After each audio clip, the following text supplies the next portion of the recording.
నేను 5 రోజుల సార్ నేను కిరాయికే ఉంటా ఆమె రోజు రూమ్ చూడమని ఆయన రూమ్ చూడమని అన్నది సార్. సార్ ఇప్పుడు కొట్టింది తిట్టింది అంటే పానభయం ఉంది అంటుంది. ఆమె నచ్చిన కాడ ఉండని నేను రూమ్ కిరాయి కడతా సార్ మేము గట్ట చెప్తాను సార్ అని చెప్పిన. ఈ రోజు చొప్పాని పోలీస్ స్టేషన్లో కంప్లైంట్ ఇచ్చింది. తెల్లారే మళ్ళీ మీకు ఫోన్ కొట్టేసింది సార్. అది ఇచ్చి మళ్ళీ ఇచ్చింది ఇక్కడ ఇచ్చేసింది సార్. నిన్ను బాగా తిట్టుతాడు నిజమేనా? నిజమే సార్. ఘోరంగా మాట్లాడుతుంట మాట్లాడలేదు సార్. మరి అంత ఘోరంగా మాట్లాడే అమ్మాయి, అంత తిట్టే అమ్మాయి, నీమేనే నువ్వు ప్రేమించిన మనిషి నీవేనే పట్టుకొని నాకు ప్రాణభయం ఉంది అన్న అమ్మాయి, ఇంకా అమ్మాయి కావాలని నువ్వు మనసులో అనుకుంటున్నావా? అయితే సరే ఆమె అట్లా మాట్లాడినా ఏంటి కోరుకుంటే చిన్న పిల్లలు కాబట్టి తల్లిదండ్రులను విడిచిపెట్టి వచ్చింది కాబట్టి అలానే ఒక గౌరవంగా చదివించాలి చేయాలి. దీని మాటలేంది, దీని మాటలు విడిచిపెట్టాలి. అది ఒక్కటి సానుభూతి ఉంది నీకు. దీని విషయం ఏంది, పిచ్చి కుక్క అదినట్టు ఆడుతుంది. అది పిచ్చి అయితే నేను పిచ్చాను. సరే పిల్లల ముఖం చూసాను మంచిగా కదా ప్రైవేట్ స్కూల్ వేసిన సార్. చెప్పండి నువ్వే వేసావు? నేనే వేసిన సార్. ఫీజు సుతం కట్టినే కొన్ని కట్టేటి ఉండే సార్. కట్టేటి ఉండే అభిషేకం కట్టపోయినట్టే మరి నువ్వు పోలీస్ స్టేషన్కి అయినాగా చొప్పాడినైనా ఫీజు కట్టే మా సార్కి చెప్తా అయిపోదు కదా ఇంకో 2-3 రోజుల వరకు కట్టదా అని. నీ కొడుకు అయితే బిడ్డ అయితే నువ్వు గట్టినే చెప్తావారా? నీ బిడ్డ కాదు నీ కొడుకు కాదనే నువ్వు అట్లా చెప్తానారా? ఇప్పుడు నేను ముసలిదన్నాయనరా నా బిడ్డ మంచిగా ఉన్నది ఇప్పుడు నా బిడ్డ దగ్గర 100 సార్లు వండు పోరాని మాట్లాడతా సార్.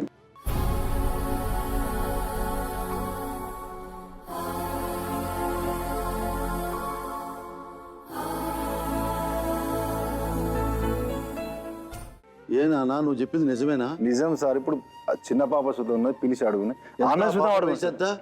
పాప వయసు ఇప్పుడు 11 సంవత్సరాలు వెళ్ళి 12 పడుతుంది సార్. ఇప్పుడు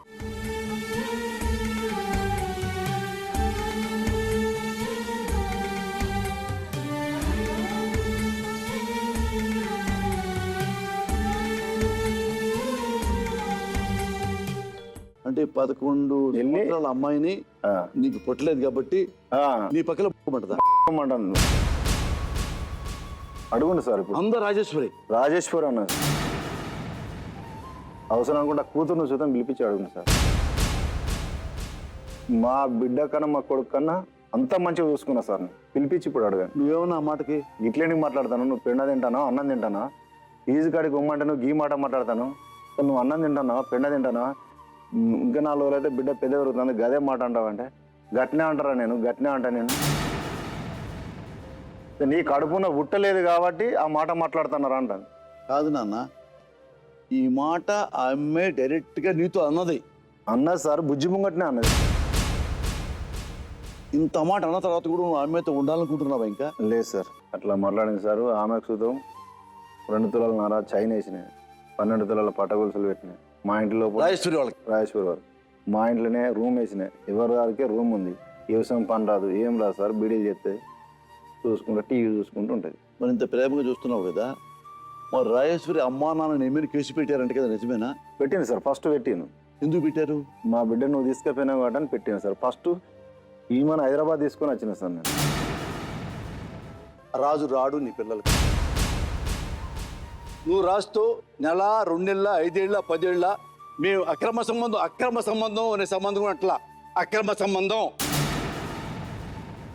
ఉంది కాబట్టి నాకెవరు లేరు కాబట్టి ఏమన్నా నాకు డబ్బు పరంగా ఏమన్నా న్యాయం చేయగలవా అని అడిగే అంతవరకే నా హక్కు. అది హక్కు. రాజు ఇస్తారన్నా ఓకే, ఎవరన్నా ఓకే. ఎందుకంటే అక్రమ సంబంధంలో ఏమీ లీగల్గా కట్టుబడరు.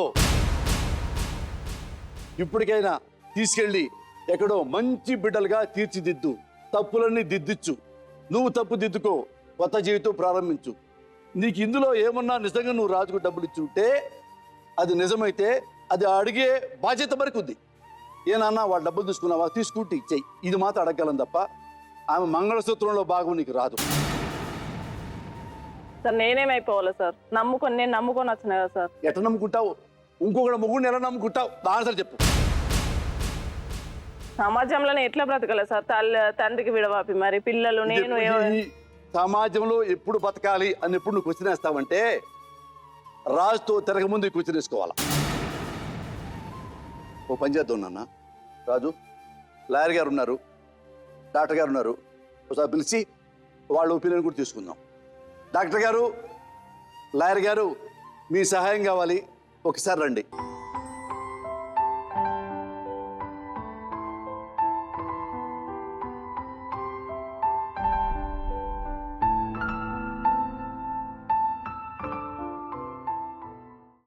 ముగ్గురు కథ మీరు విన్నారు. డైరెక్ట్గా మీరే స్టార్ట్ చేయండి సార్. సార్ ఎందుకంటే నేను ఏం చెప్పాలో అన్నీ చెప్పా, ఏం అడగాలో అన్నీ అడిగా అని నేను అనుకుంటున్నా. సార్ మీ సహాయమే. రాజు గారు, ఎందుకంటే దీనికి ఎంత కాదనుకున్నా కూడా మీ యొక్క పాత్ర చాలా పెద్దదిగా భావించడం జరిగింది. ఈరోజు మీరు తప్పు ఒప్పుకుని నేను 7 సంవత్సరాల పాటు ఏదైతే జరిగిందో అదంతా వెనక్కి పెట్టేసేయండి సార్, క్షమించండి అనేటటువంటి మాట అన్నా కూడా ఇక్కడ మీ పాత్ర చాలా కీలకమైంది. ఇందాక నుంచి ఈ ఇద్దరు స్త్రీల గురించి మాట్లాడుతున్నప్పుడు వాళ్ళు చెప్పేటటువంటి బాధలు వింటున్నప్పుడు ఒక అంశం అయితే మాత్రం మనకు కీలకంగా అనిపించింది. ఏంటంటే కనుక నమ్మకం కలిగించడంలో మీరు ఛాంపియన్. అంటే ఎందుకు నేను ఈ మాట అంటున్నాను అంటే కనుక ఆ అమ్మాయి నాకేమో వద్దు, రాజే కావాలని అంటే ఈవిడ అన్నీ అనిపించింది, అన్ని బాధలు అనిపించింది, కష్టాలు అనిపించింది, పిల్లలు బాధపడ్డారు, పిల్లలు హాస్టల్లోకి వెళ్ళలేదు, తినడానికి తినలేదు, దిక్కు లేదు, అనుమానం, అవమానం అన్నీ చూసింది. అయినా కానీ మొత్తం స్టోరీ అంతా చెప్పి ఫైనల్గా రాజుగారే కావాలండి. అంటే నమ్మకం కలిగించడంలో బహుశా మీరు ఛాంపియన్ ఏమో అని అనిపిస్తుంది. మీరు ఇందాకటి నుంచి అంటున్నారు తప్పు జరిగిపోయింది సరే వెనక్కి పెట్టేసండి.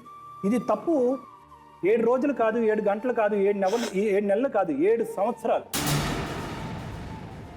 ఒక మనిషి 7 సంవత్సరాల పాటు తప్పు చేసిన తర్వాత ఈరోజు ఆ తప్పు వెనక్కి పెట్టేసేయండి, నన్ను నమ్మండి, నా భార్యతోనే ఉంటాను అంటే కనుక అది నిజంగా అంత నమ్మశక్యంగా అనిపించట్లేదు. అది నిజంగా మనసులోంచి వచ్చేటటువంటి మాట అనేటటువంటి ప్రశ్న నా మనసులో వస్తుంది. ఈరోజు చాలా ఎపిసోడ్స్ బతుకు జట్కాబండి మేము చూసిన తర్వాత నిజంగా పిచ్చి వాళ్ళు అయినటువంటి 2 పిల్లల్ని మేము చూసామండి. ఇక్కడ జశ్వంత్ని చూస్తే కనుక బహుశా దానికి ఒక సైకాట్రిస్ట్ అక్కర్లేదండి.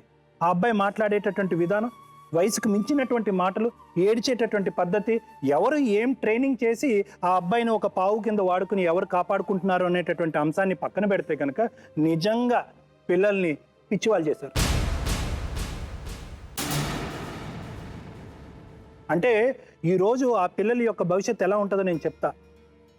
తండ్రి ఎవడో తెలియదు, ఆ తండ్రి ఎక్కడున్నాడో తెలీదు, ఈ తండ్రి అనుకునేటటువంటిది ఈ తండ్రేనా అనుకునేటటువంటి ప్రశ్న, కన్ఫ్యూజన్, అయోమయం.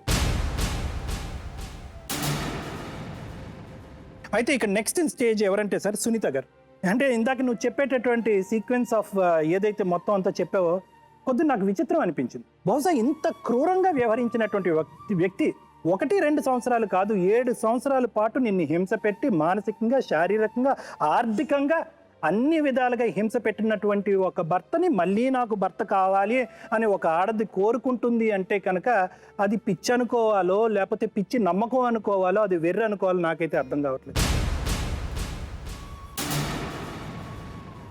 దీనికి మించినటువంటి ఒక ఎమోషన్ నువ్వు రానున్న రోజుల్లో అనుభవించబోతున్నావు అనేటటువంటిది నేను ఒక మాట చెప్తా. అన్ని ఎమోషన్స్ అనుభవించావు, రానున్న రోజుల్లో నువ్వు అనుభవించే ఎమోషన్ ఏంటో తెలుసా? భయం. 9 సంవత్సరాలు నా భర్త నన్ను నమ్మించి 7 సంవత్సరాలు నన్ను కాదని చెప్పి వేరే స్త్రీతో వెళ్ళిపోయినటువంటి భర్త రేపొద్దున రాజేశ్వరిని లెటర్స్ రాసుకునో లేదంటే కాగితాలు రాసుకునో పక్కన పెడితే వేరే స్త్రీ వచ్చి మళ్ళీ రాజుగారిని తన్నుకుని వెళ్ళిపోకుండా ఉంటుంది అనేటటువంటి గ్యారంటీ ఉందా అనేటటువంటి భయంతో నువ్వు బతకాలి. ఇంత భయం రావటానికి కారణం ఏంటంటే కనుక నమ్మకం అనేటటువంటిది ఇరిగిపోవటం వల్ల ఇది భయం అన్నది ఏర్పడింది. రాజేశ్వరి గారు చాలా బాధతో ఏడుస్తున్నారు, కానీ మాకెవరికి బాధ కలగట్లేదు. ఎందుకు అంటే కనుక బహుశా మీ యొక్క క్యారెక్టర్ యొక్క విశ్లేషణ చేస్తే కనుక మీ గురించి మేము ఎందుకు బాధపడకూడదో, మిమ్మల్ని ఎందుకు తిట్టకూడదో మీరే చెప్పాలి.